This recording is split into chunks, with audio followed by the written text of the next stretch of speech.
Si Hao merasa dirinya kali ini telah ceroboh karena bersumpah untuk tidak berkhianat dengan Hidaolin yang tak jelas dia siapa dan menjadi muridnya. Padahal tujuan awalnya hanya untuk mencari teratai suci petaka, bahkan Hidaolin juga menambahkan tanda jiwa. Meski begitu, si Hao akan diusir dari dojo jika dirinya kelak tak bisa membuat seluruh dunia menghormatinya. Mengetahui jika di depannya bernama Hidaolin, si Hao tak mengetahui sama sekali meski dirinya sudah lama berada di alam atas. Namun, agar tak menyinggung Hidaolin, ia berpura-pura bahwa sudah sejak lama ia mengagumi Hidaolin. Selain itu, ia mengatakan bahwa Hidaolin sungguh terkenal. Si Hao bingung dengan situasi yang ia hadapi kali ini. Melihat ekspresi dari Hidaolin yang tak meyakinkan, Hidaolin menjelaskan bahwasanya seberapa besar Dojo Supreme ini adalah bergantung seberapa besar hati kita. Di dojo ini dapat menelan energi alam secara langsung.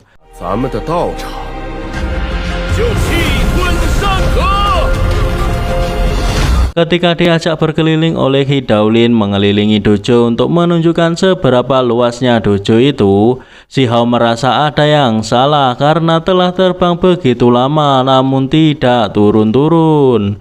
Hidaolin sekali lagi menjelaskan bahwasannya seberapa besar hati kita menentukan seberapa besar Dojo Supreme.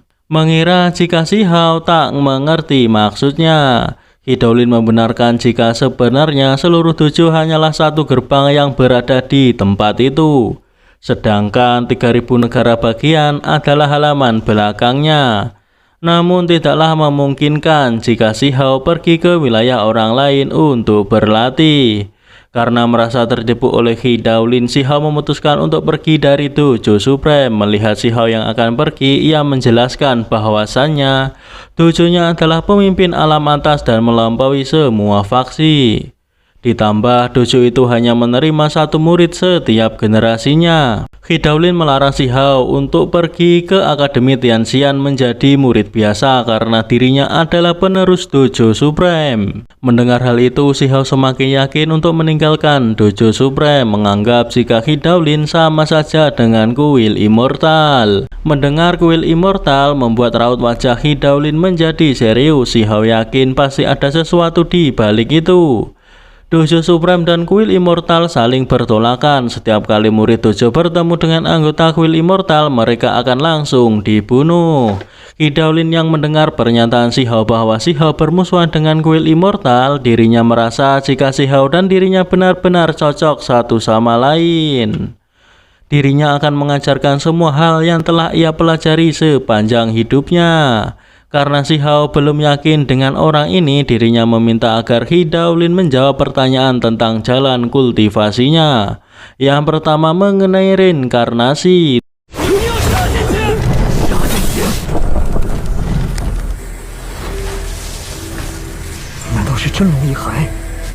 Tak ada seorang pun di dunia ini yang bisa hidup selamanya, tapi reinkarnasi memang ada. Maksudnya seseorang mungkin tidak bereinkarnasi, tapi mungkin ada peristiwa reinkarnasi di masa lalu. Ketika mati, segalanya menjadi kosong. Bagaimanapun seseorang bisa melampauinya, juga harus mengakuinya. Mungkin pertemuan selanjutnya perlu waktu yang sangat lama. Namun, pada akhirnya Hidaolin mengatakan bahwa tidak ada reinkarnasi manusia di dunia ini. Semuanya terjadi sekarang dan sedang berlangsung. Era immortal abadi berbicara tentang jalan immortal dan mencari metode keabadian, sedangkan hidup ini adalah jalan dewa, ada yang lemah dan ada yang kuat.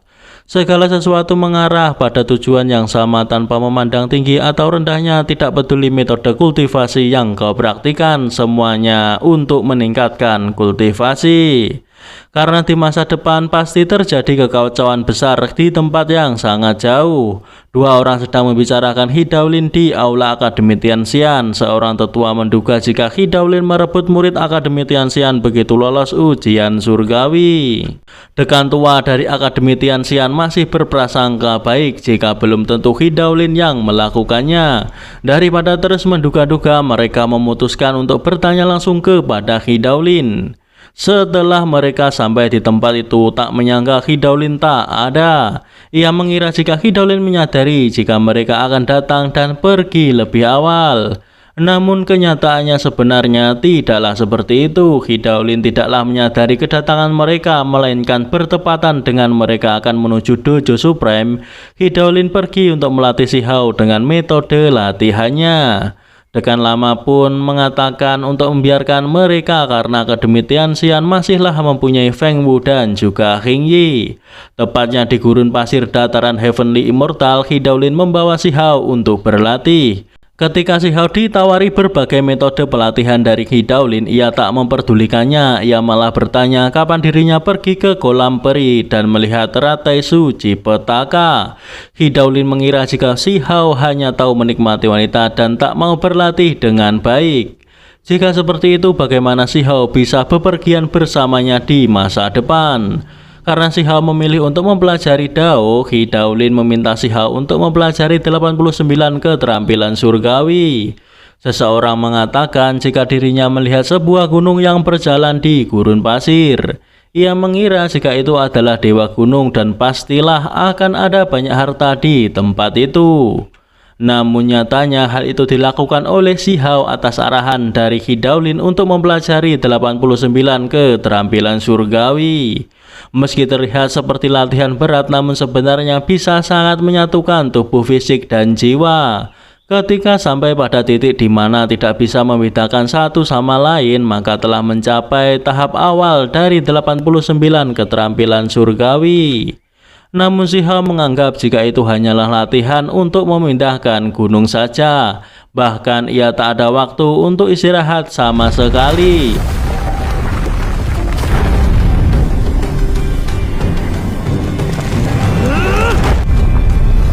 Si Hao tak menyangka bahkan bagian dojo pun palsu. Mendengar ada seseorang yang mendekat ke arahnya, Si Hao bergegas untuk bersembunyi. Orang itu bernama Jing Xiaorao. Ia merasakan ada runa kuat yang masih hidup.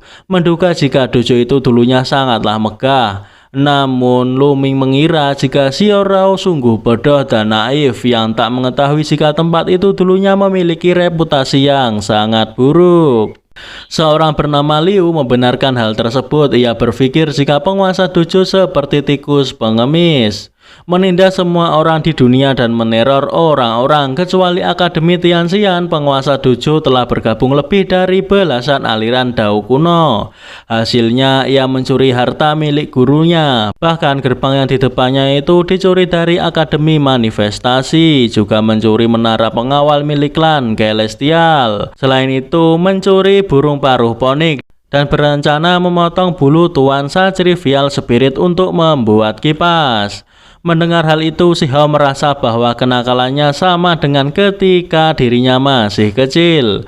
Selain itu, penguasa dojo hampir menculik cicit perempuan dekan terdahulu. Tadi saja ngatain Si Hao hanya tahu wanita, ternyata Hidaulin malah lebih parah.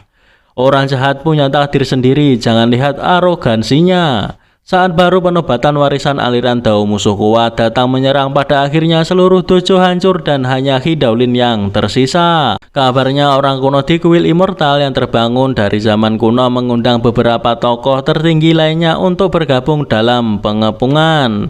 Itulah mengapa Hidaulin membenci kuil Immortal. Ribuan tahun setelah kejadian itu, Hidaulin muncul lagi di tempat itu.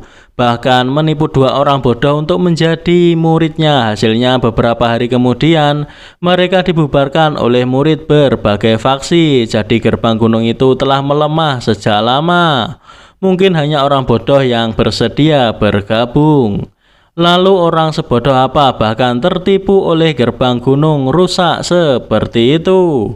Mendengar hal itu, Si Hao muncul karena tak terima. Meski mereka tak berniat menyinggung siapapun, namun hal itu telah menyinggung Si Hao karena dirinya merasa orang bodoh yang mereka bicarakan adalah dirinya.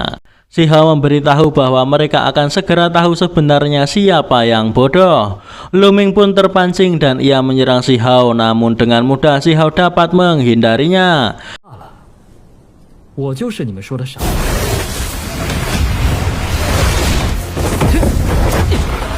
好大的口气！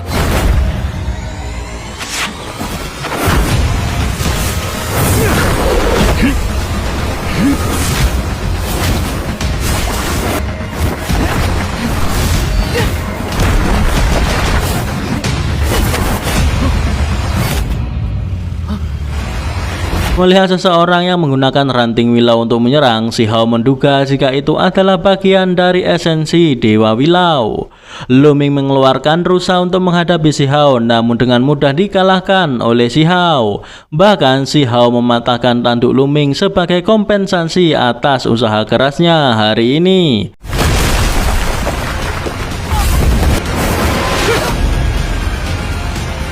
龙，算你补偿我这几日的辛苦。缺陷。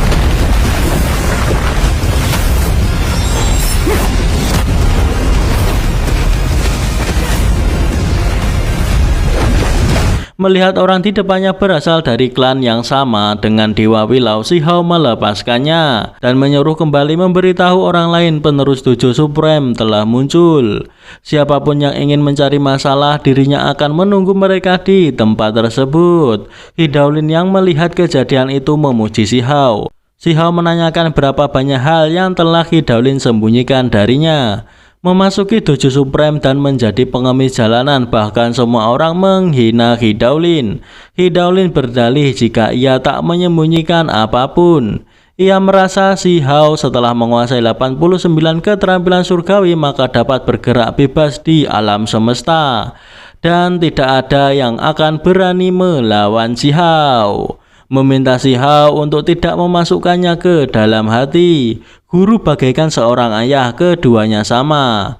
Tentu harus menunjukkan rasa hormat. Hidaulin yang mencicipi masakan dari Si Hao, yakni sup tanduk rusa yang ia patahkan dari kepala Luming. Bahkan Hidaulin begitu menikmati makanan tersebut hingga tak menyisakan satu tetes pun. Namun Hidaulin tak memakan makanan itu dengan gratis, melainkan ia akan memberikan imbalan, yakni ia memberikan token untuk pergi ke kolam peri. Dengan token itu dapat bepergian dengan bebas di Akademi Tianxian. Itu jauh lebih mahal daripada sup tanduk rusa. Tentu saja dengan benda itu Si Hao akan dapat memasuki kolam peri dan tidak akan diusir. Mungkin saja Si Hao bisa bertemu dengan 10 kecantikan. Untuk membuktikan apa yang dikatakan oleh Hidaulin, Si Hao pun bergegas pergi ke Akademi Tianxian untuk memasuki kolam peri.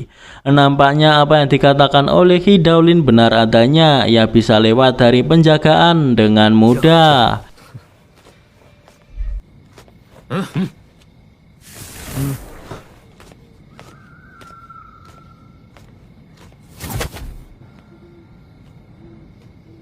Sampailah Si Hao di kolam peri. Di kolam itu nampak ada seorang wanita sedang berendam. Sepertinya Si Hao sangat beruntung kali ini. Tapi tak tahu siapakah wanita tersebut.